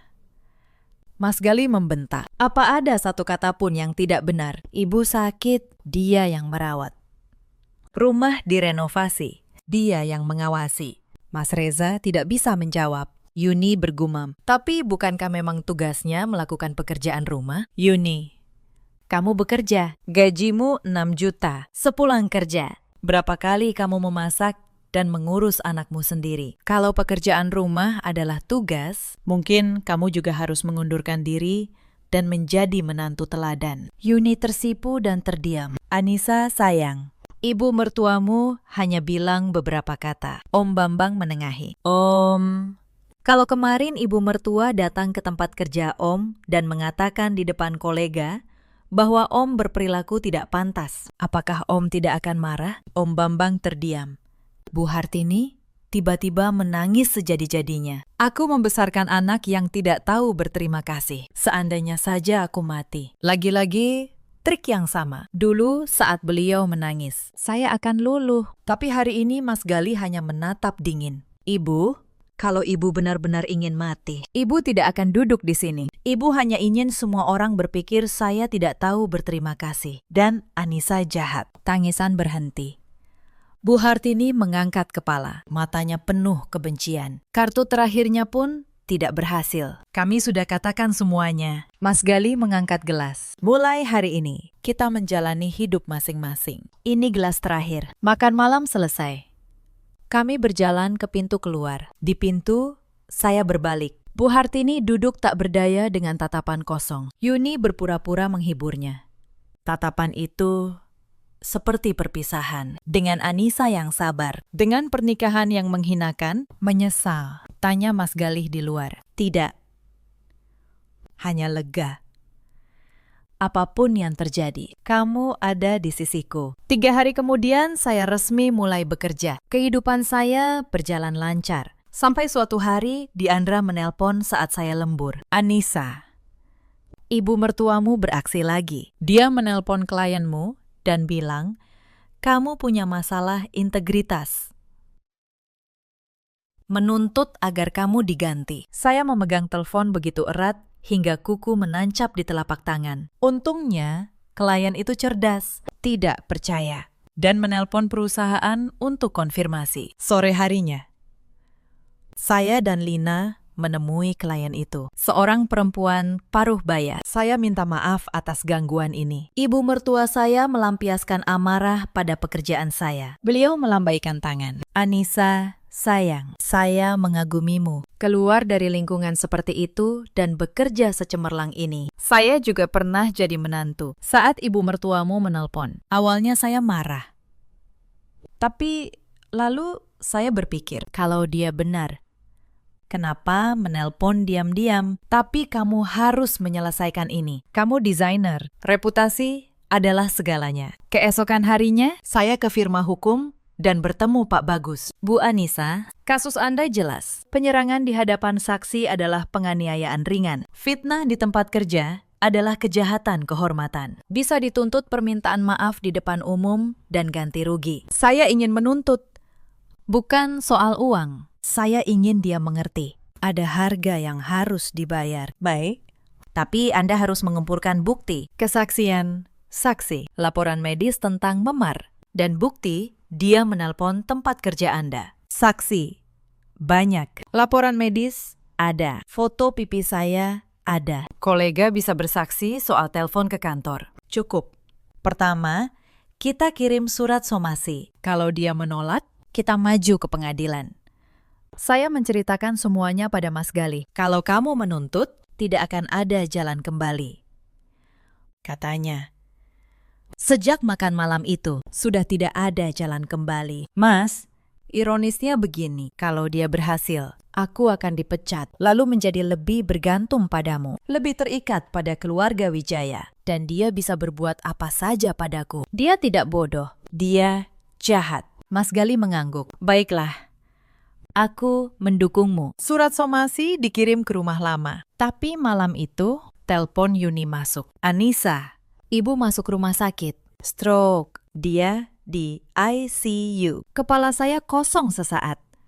Saat kami tiba, dokter menjelaskan, stroke iskemik. Untung dibawa tepat waktu. Krisis berlalu. Beliau punya tekanan darah tinggi. Orang yang membawanya bilang, sore ini dia bertengkar dengan seseorang di taman, lalu jatuh. Belakangan, teman Mas Gali mencari tahu yang sebenarnya. Bu Hartini sendiri yang mendekati para tetangga dan mengeluh. Mengatakan, saya tidak tahu berterima kasih. Seorang tetangga membalas, Anda menampar menantu di depan semua orang dan masih mengeluh. Bu Hartini tidak tahan. Mulai berteriak, lalu jatuh.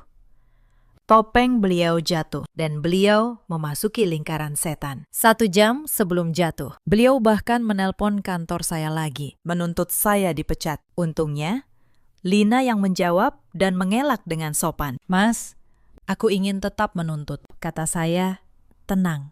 Dulu aku menahannya demi kamu, tapi sekarang dia ingin menghancurkan karirku. Kalau aku berkompromi sekarang, karena takut dia sakit, dia akan selalu pakai trik ini, memanipulasi dengan kesehatan dan hidupnya sendiri. Mas Gali menghela napas panjang. Dia tahu saya benar.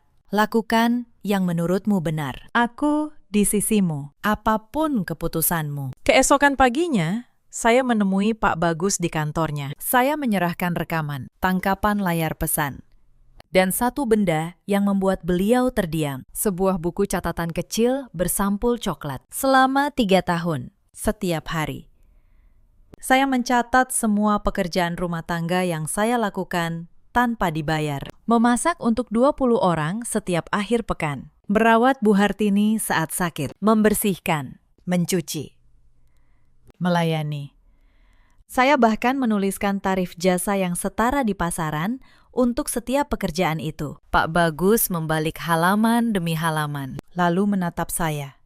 Bu Anissa, kalau dihitung dengan upah jasa profesional. Jumlahnya luar biasa. Ini bukan sekedar catatan emosional. Ini bukti kontribusi ekonomi nyata dalam rumah tangga itu. Saya mengangguk tenang.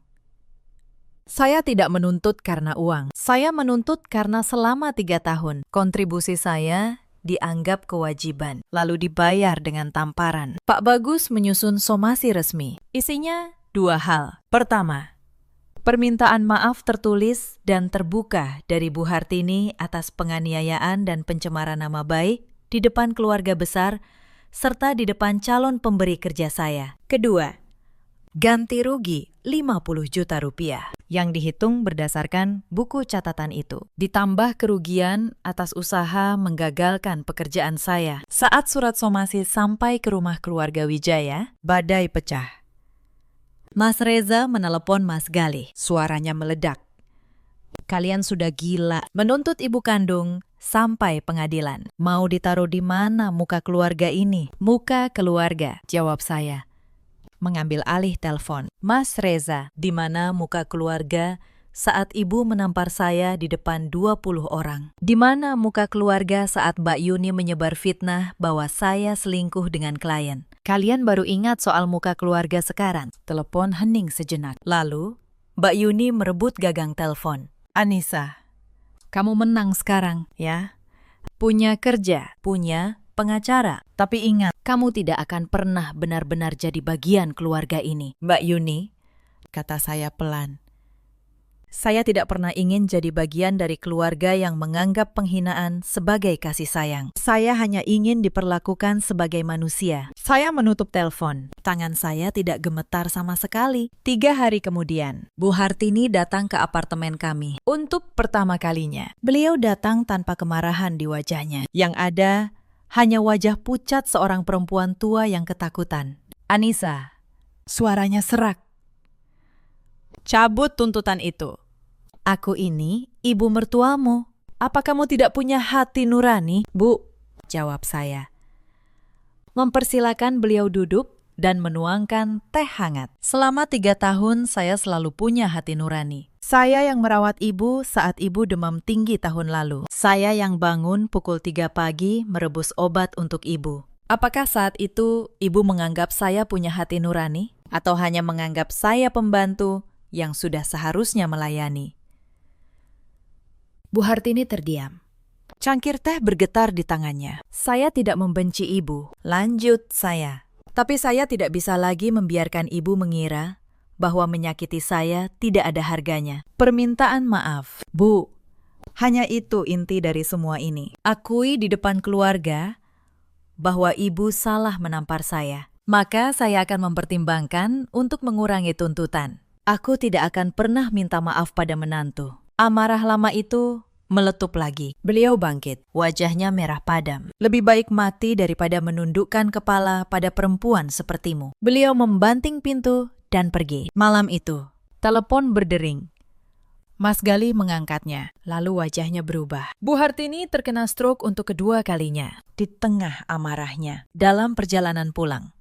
Kali ini lebih parah. Separuh tubuh beliau lumpuh dan bicaranya menjadi pelo. Kami bergegas ke rumah sakit. Di koridor, Mas Reza menatap saya dengan mata berapi. Puas kamu sekarang. Ini semua gara-gara tuntutanmu. Sebelum saya menjawab, Mas Galih melangkah maju. Mas, hentikan. Ibu terkena stroke pertama jauh sebelum somasi itu ada, karena tekanan darahnya sendiri yang tidak pernah beliau jaga, dan karena amarahnya sendiri yang tidak pernah beliau kendalikan. Jangan timpakan semuanya pada Anissa selama 3 tahun. Siapa yang merawat ibu? Bukan kamu, bukan Yuni, Anissa. Mas Reza terdiam. Untuk pertama kalinya, kehilangan kata-kata. Saya melangkah masuk ke kamar perawatan. Bu Hartini terbaring. Separuh wajahnya tidak bisa digerakkan. Melihat saya, mata beliau berkaca-kaca. Bibir beliau yang peluh bergerak susah payah. Nisa. Saya mendekat. Untuk sesaat, semua dendam itu terasa hambar di hadapan seorang manusia yang begitu rapuh. Bu, istirahatlah. Tuntutan itu saya hentikan. Bukan karena saya takut, Tapi karena saya tidak mau menjadi orang seperti ibu yang menukar kasih sayang dengan kemenangan. Air mata mengalir di separuh wajah beliau yang masih bisa merasakan. Saya menarik tuntutan itu keesokan harinya. Bukan karena dipaksa, tapi karena saya memilih demikian. Pak Bagus sempat menyayangkan. Tapi saya berkata, Pakistan, saya sudah menang. Bukan di pengadilan, tapi di sini. Saya menyentuh dada saya. Saya membuktikan bahwa saya tidak lagi bisa diinjak. Itu sudah cukup. Bulan-bulan berikutnya berlalu seperti air. Bu Hartini pulang dengan kursi roda. Mas Reza dan Mbak Yuni, yang dulu paling getol mencari muka, kini paling jarang menjenguk. Beban perawatan jatuh ke pundak perawat bayaran. Karena anak sulung yang katanya paling berbakti, ternyata paling cepat menghilang saat tidak ada lagi warisan rumah yang diperebutkan. Sementara itu, hidup saya mekar. Proyek interior pertama saya di agensi Bu Sekar berhasil besar. Klien itu merekomendasikan saya ke kenalannya, lalu ke kenalan berikutnya. Dalam 8 bulan, saya punya cukup tabungan dan reputasi untuk melangkah sendiri. Saya membuka studio kecil saya sendiri. Saya menamainya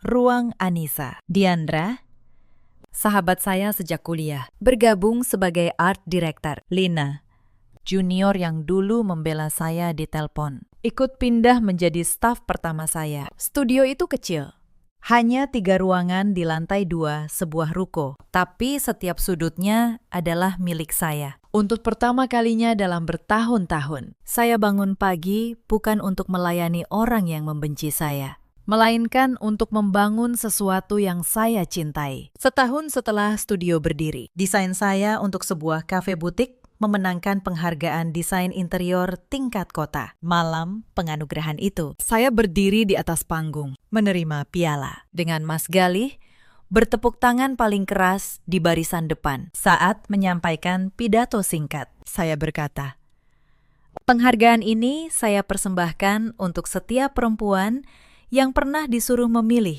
antara dirinya sendiri dan keluarganya. Kalian tidak perlu memilih.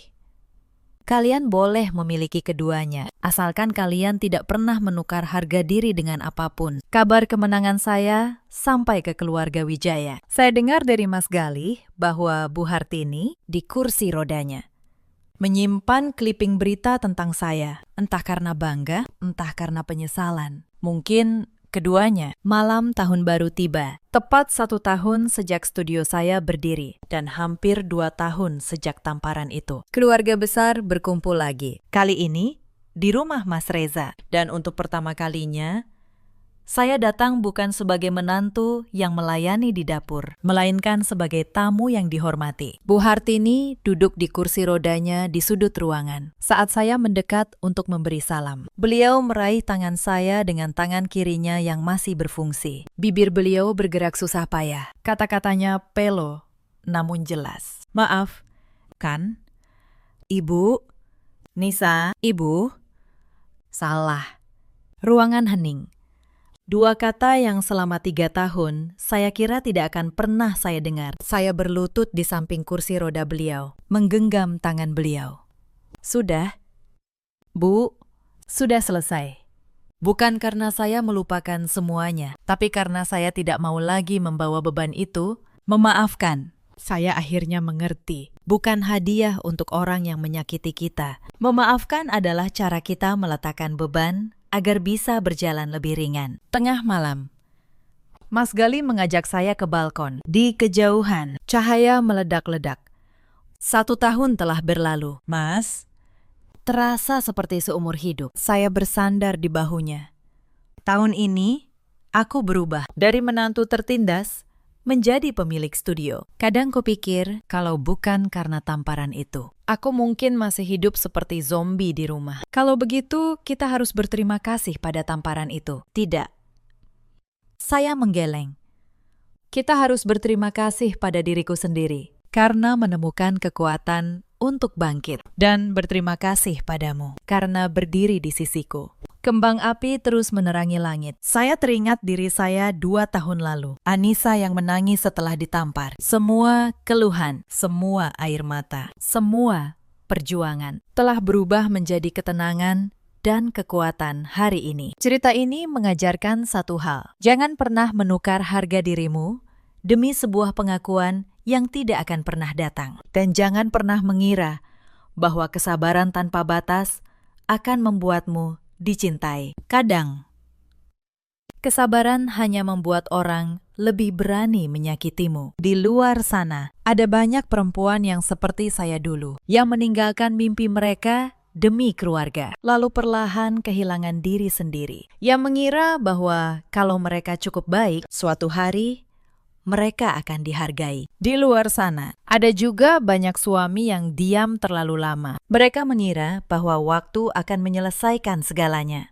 Sampai akhirnya mereka sadar, diam adalah bentuk pengkhianatan terhadap orang yang mereka cintai. Dan di luar sana, ada pula para ibu mertua yang mengira bahwa cinta seorang anak bisa dipaksa dengan rasa bersalah. Dan rasa hormat bisa diminta dengan kekuasaan. Mereka lupa, rasa hormat hanya tumbuh dari rasa hormat. Kalau ada satu hal yang ingin saya titipkan kepada Anda yang sedang mendengarkan kisah ini, mungkin sambil mencuci piring, mungkin sambil menahan air mata, di kamar tempat Anda merasa sendirian, itu adalah ini. Kesabaran bukanlah kelemahan, tetapi kesabaran yang tidak punya batas akan berubah menjadi penjara. Anda boleh sabar, asalkan Anda tidak lupa di mana letak pintu keluarnya. Dan saat Anda akhirnya berani membuka pintu itu, jangan menoleh untuk meminta izin pada orang yang selama ini mengunci Anda di dalam. Saya, Anissa Rahmawati, bangkit dari sebuah tamparan